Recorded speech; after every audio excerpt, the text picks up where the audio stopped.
दिवजाकरांनी एकाच फावटी दिवजाची ओवाळणी आस्ती करून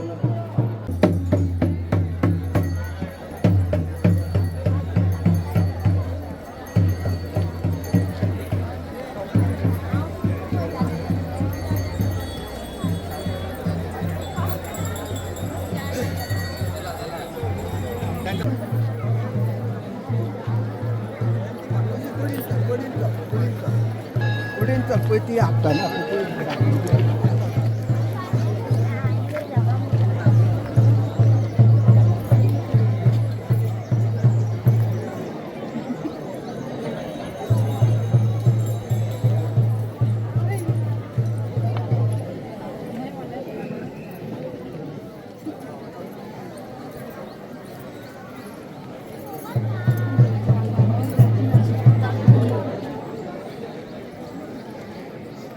Subscribe Prudent Social Media channel and press bell icon for latest notifications.